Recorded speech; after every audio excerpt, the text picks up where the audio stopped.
guys, it's Riley from Science Girls. So today we're going to be doing a special project since today is the first day of school break.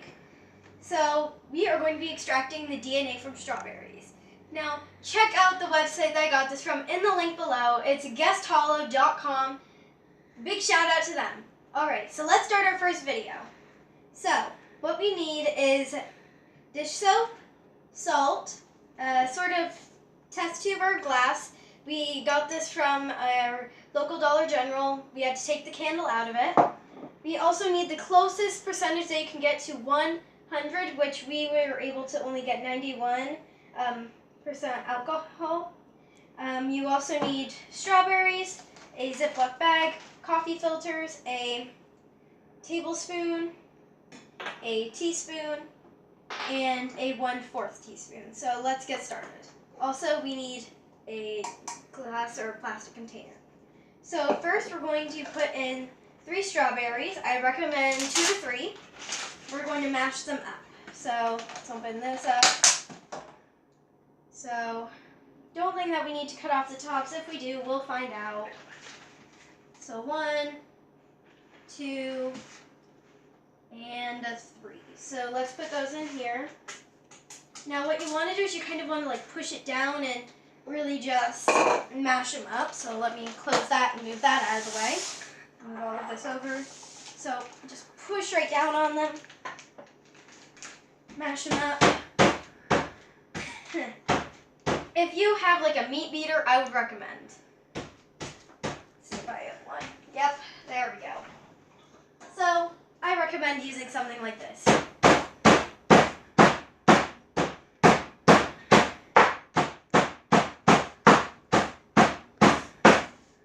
Sorry that this is a little bit loud.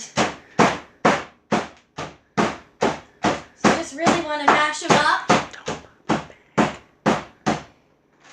Right, I'm going to let out some of the air so that I can really, there we go.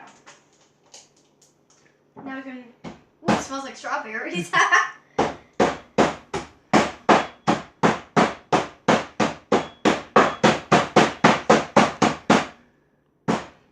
I think that does it. So as you can see, they're all like this. So let's just get them away from the top. So let's set that here. So in the large container, we're going to mix the dishwashing liquid and the water and the salt. So for our container, we're going to be using this. So for our dish soap, we need 2 tablespoons. So we're going to fill up 2 of these. So 2 teaspoons.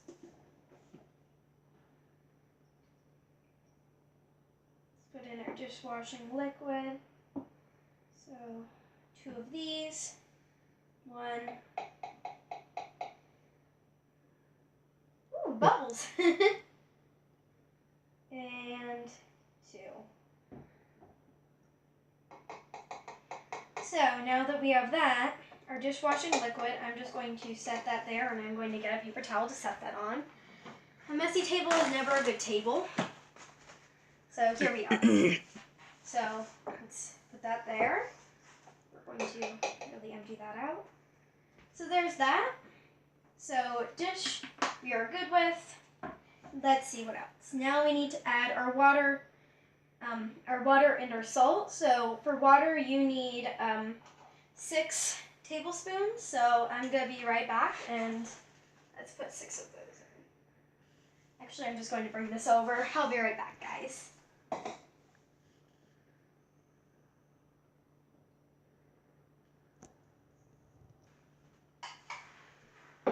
Okay, I'm back. So we have our 6 tablespoons in there. So now we just need to add our salt. So we need a 1/4 teaspoon of salt. So let's add that in.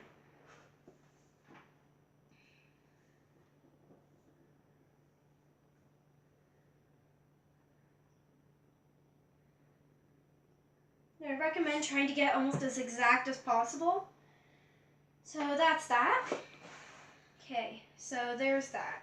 Now we need to mix it up a little bit. So I'm going to grab a spoon. So So here we have our spoon. So let's mix it up. You want to really get everything all mixed up.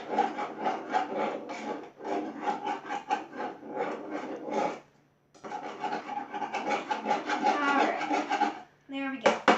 So that's all mixed up. Now it says to pour 10 milliliters of, okay, so we're going to pour 10 milliliters, which is the same as 2 teaspoons. So let's, we're going to use this end, since that's in with the strawberries. So yeah, this should work out lovely. Now, if you need a little bit of help, I would recommend getting an adult to help you. So let me just set that there. Oh God. Just pour in a little bit.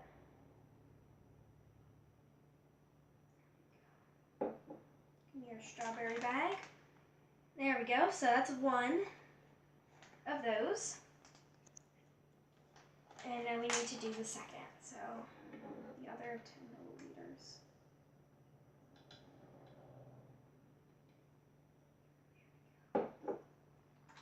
So that's 10 milliliters of the liquid.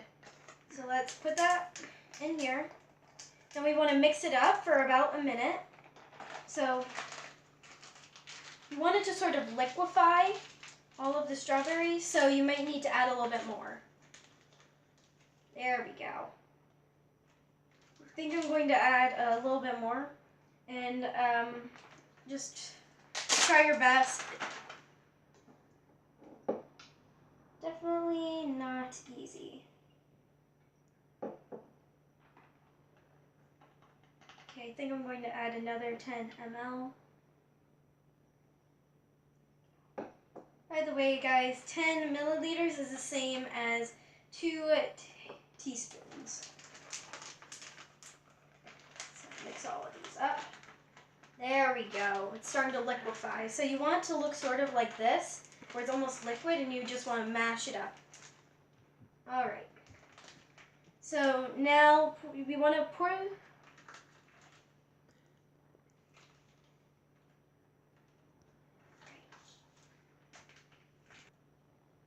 So guys, it's been a minute. You want to do that for about a minute.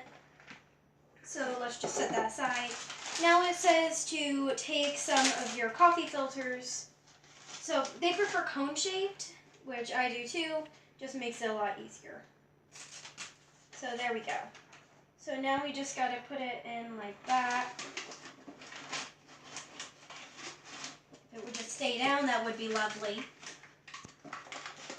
There we go. I would recommend rubber banding this, so I'm just going to go grab a rubber band. Okay, never mind, that holds. So now, we want to pour the solution through a coffee filter into a tear glass or test tube. So we're going to measure how much because we will definitely need it. So I'm going to put in 1 tablespoon of it. So let's try this. Sorry about that, guys. I got a little bit confused. So what we are going to do is pour all of this in. The juice is what we're actually going to measure. So just pour all of that in. Cautious, you don't want it to overflow.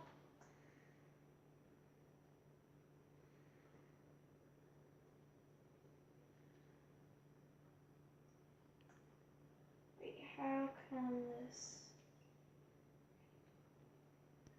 So guys, this is going to take a little while for it to strain. As you can see, it's just a long and continuous process. I'll be back when it's done. I'll see you then. Hey guys, so we finished straining the juice. I would recommend using a cheesecloth instead of a coffee filter. And if you are going to use coffee filters, at least double or triple them because mine ripped and we had to add about 6. So what I would recommend doing is measuring this. We already did. We had about 1 tablespoon. So whatever you get when measuring, you're going to double it with this. Also, this needs to be ice cold. So I would recommend putting it in a freezer ahead of time for quite a while. Oh, are you kidding me? I'll be right back. What I did is I popped it with a spoon. So now we're just going to put in 2 tablespoons. You may not have 2 tablespoons, but just double whatever you got. So, ooh, that's cold. I'll go grab a towel.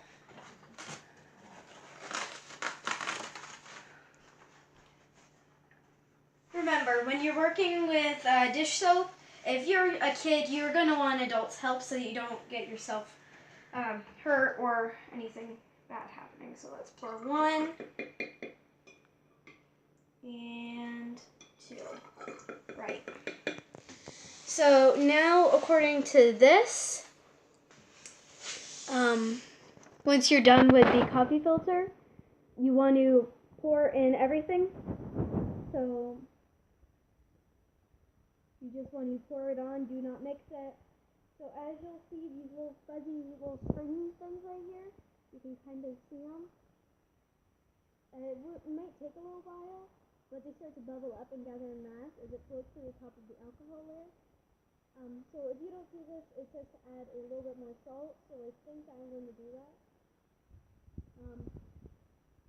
You can poke a toothpick or any other item and stir some of the DNA. So,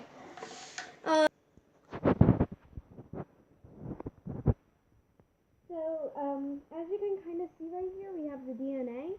It's not very well seen through a camera, but if you do peek through the top, you can see it. So I'm going to take a kebab stick, and I'm going to spool that DNA. We are going to look at it under a microscope. So let's start. So